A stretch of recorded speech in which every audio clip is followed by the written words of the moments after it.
founding activist of Stop the War, current patron, and for a long time leader of Birmingham Stop the War, my fabulous sister Salma Yaqoob.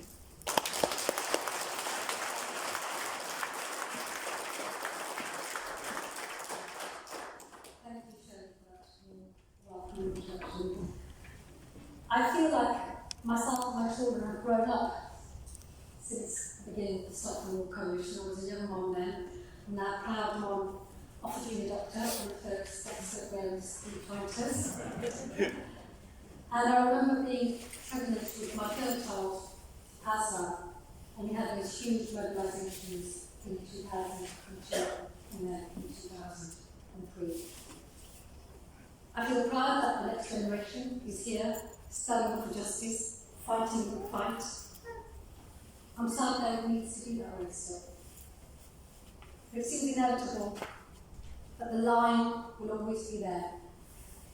The oppressed and the oppressor. The abuser, the abused. The unaccountable raped and exploited poor. And I'm determined that I stay on the right side of that line.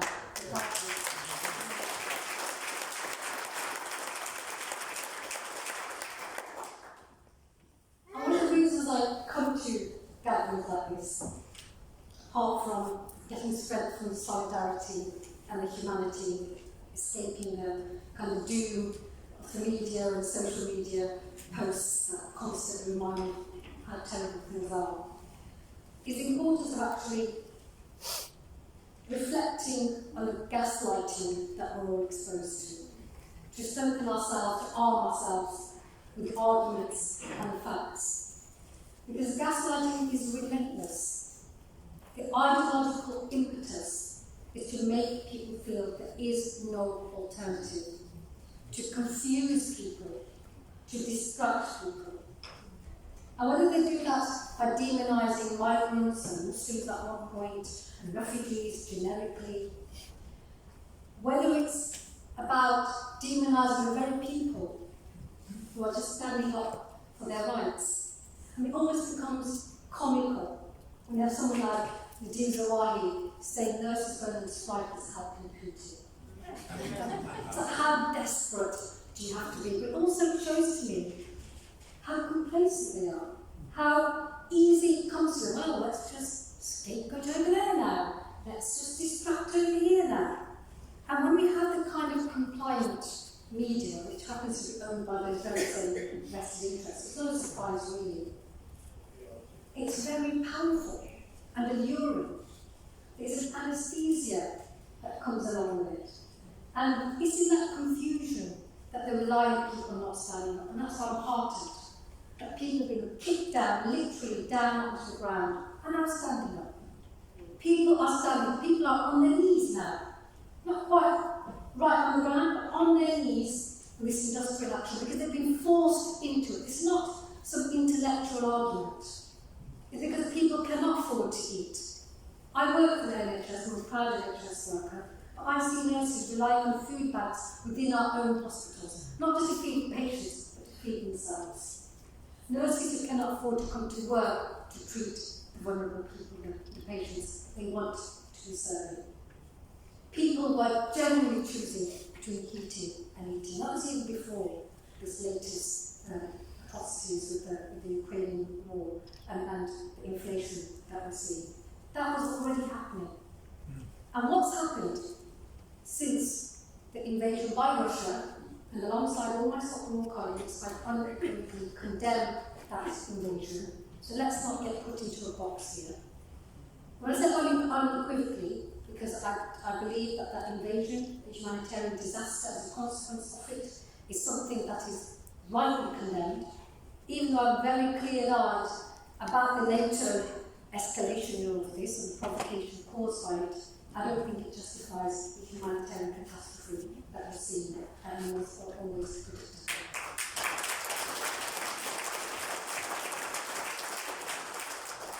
But that fight abroad actually highlights the fight at home. In the early days of Stop the War Coalition, that line wasn't always so clear. We predicted it. We said, with these laws of war, we're going to see an attack on civil liberties at home and a rise in racism.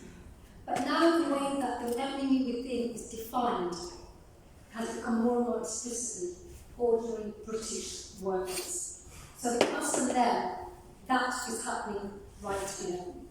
And that's why it's so important to have this collective response and not just an individual response. And the trade unions are absolutely key and critical in that. So I applaud and I support wholeheartedly my RMT brothers and sisters. I support and applaud wholeheartedly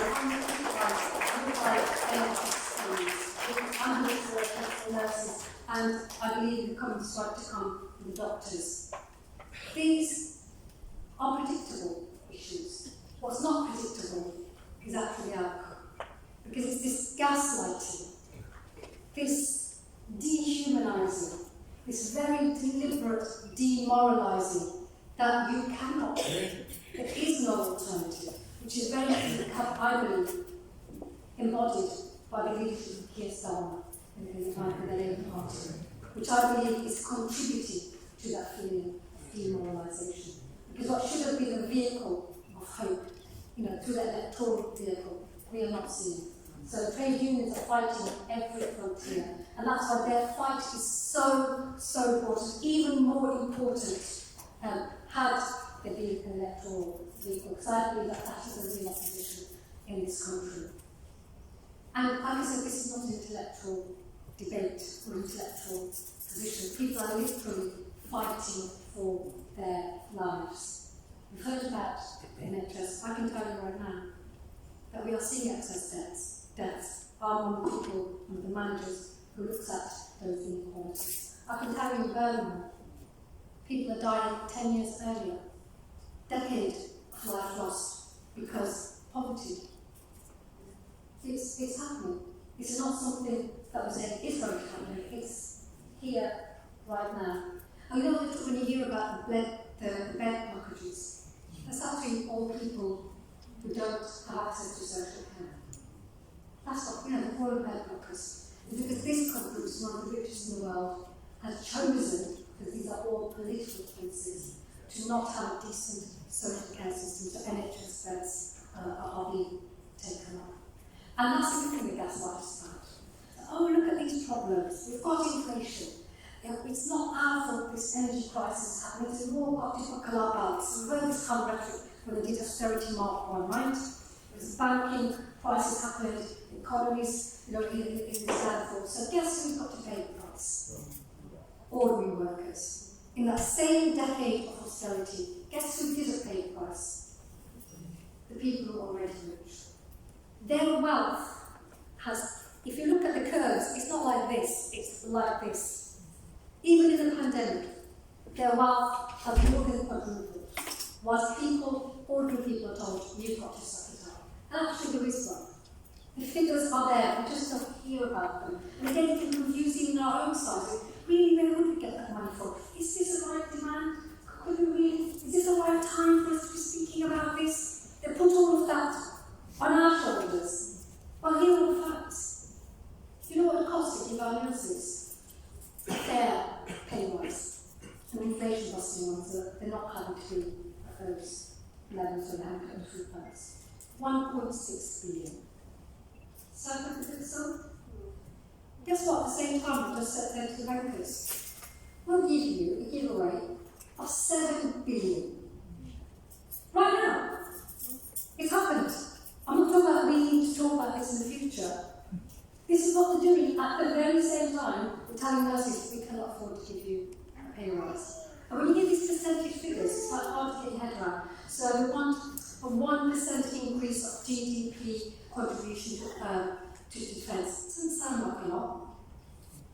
And how much that is? 157 billion. Nurses are asking for 1.6 billion, not 40. Defence. They're committing proactively, without any kind of big demand or demonstrations or people saying, please, can you do this? 157 billion pounds. So don't let anybody tell you that what people are demanding, whether it's our postal workers, whether it's our ambulance workers, whether it's our railway workers, that their demands are not affordable. They are eminently affordable, even with the challenges we have. And what is inflationary? What's the cause behind inflation right now? I've seen media pundits, the ministers, that try to avoid it. I feel like I'm watching like I used to watch Doctor Who, Dogs came on the That's how I watch the news these days. They say, and it sounds really, as a really well informed. We can't afford the inflationary spiral of wage demands. Right? And just say that. And then we're like, oh. Well, actually, wages are not contributing to inflation because wages have been so depressed, not just the last 5 years, the last 10 years, but the last 30 years, that as a proportion of actually producing things, they're a fraction. The profit margins, meanwhile, are absolutely massive. There is more than enough give, even in the current system. Let's not even talk about dismantling the system, right? Just even now, there is more than enough give. And it doesn't mean you have to impoverish our poor billionaires to do that. It just means slightly less in their profits. They still could have spent the amount of wealth they've amassed in their own lifetime, never mind in God's how many generations of their kids' lifetimes to come. So there is enough. That's pure and utter gaslighting. These are political choices. Just as the escalation that they're demanding in Ukraine is a political choice. It's not inevitable. People have already referred here to the fact that this is a war of attrition. Let's be real. What we said about Afghanistan? We're like, oh, we'll be there in and out of a year. It took them 20 years to get out of Afghanistan, and even though they hadn't won, even though they needed almost the permission of the Taliban to get out, and with the lives lost, the refugees displaced, the money spent, what was the outcome? And that was an enemy that was amongst the poorest in the world. That was an enemy where Russia and America were united. What do you think the outcome is going to be in Ukraine? Again, I was looking at it, surely they must know these things. But now the arrogance and the impetus for profit and greed is so strong that people are prepared to lose the lives of people just for that extra bit in their own pockets. So comrades, our fight is the right one. Our fight is a good one. Our fight is a just one. And our fight is a needed one. And I'm here to say to my trade union colleagues, for goodness sake, get that motion rescinded. It is a blight, it is a shame, and a movement which is just about rising.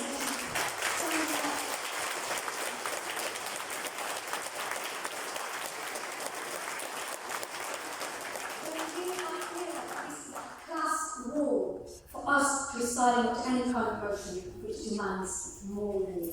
For we people here in this country, as people abroad, is suffering. So I'm here just to reiterate my absolute commitment: welfare, not warfare.